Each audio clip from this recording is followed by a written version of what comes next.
నమస్తే స్పిరిచువల్ ప్రేక్షకులకు స్వాగతం. ఈ వారం రాశి ఫలాలు పరిశీలిద్దాం.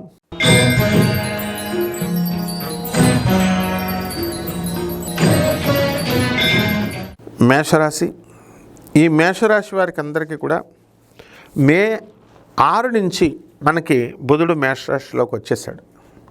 కాబట్టి ఈ యొక్క వారంలో మనకి శని మేన రాశిలో ఉండడం, అలాగే రాహు మనకి మే 18 అంటే వారం ఎండింగ్లో మనకి ఈ యొక్క కుంభరాశిలోకి వస్తాడు. మనం చెప్పుకునేటటువంటి వారంలో మనకి మేన రాశిలోనే ఉంటాడు శని రాహులు ఇద్దరు కూడా. కాబట్టి గురుడు మే 14 నుంచి మనకి వృషభ రాశి నుంచి మిథున రాశిలోకి రావడం జరిగింది. అదేవిధంగా రవి మే 14 తర్వాత మనకి ఈ యొక్క వృషభ రాశిలోకి వచ్చాడు. కేతువేమో సింహరాశి, రాహువేమో మనకి ఇది జరగబోతోంది. కాబట్టి ఇప్పుడు ఏంటంటే పరిస్థితి, మేషరాశి వారికి వృత్తి వ్యాపార ఉద్యోగ విషయాల్లో ఏం పర్వాలేదు. లాస్ట్ ఇయర్ కంటే కూడా ఆదాయాలు పెరుగుతాయి. ఫారిన్ వెళ్ళేటటువంటి వాళ్ళు ఫారిన్ వెళ్ళారు. ఏలినాటి శని కొత్తగా పట్టుకుంది. ఈ యొక్క ఏలినాటి శని ప్రకారము రెండోసారి ఎవరికైతే ఈ మేషరాశి వాళ్ళు ఉన్నారో అటువంటి వాళ్ళందరి పరిస్థితులు కూడా చాలా బాగుంటాయి. పరిస్థితులు డెవలప్మెంట్ ఉంటుంది. మొదటిసారి ఏలినాటి శని వచ్చిన వాళ్ళు కొంచెం ప్రాబ్లమ్ క్రియేట్ అవుతారు. మూడవసారి ఏలినాటి శని వాళ్ళు ఇంకా ప్రాబ్లమ్స్లో ఉంటారు. ఇక ఎంత మంచి పనులు చేసినా సరే మీరు ఈ వారంలో మీకు పేరు రాదు. టీం వర్క్ ఎంతో కలుపుకొని చేస్తారు. టీం వర్క్ రాదు అయినా సరే.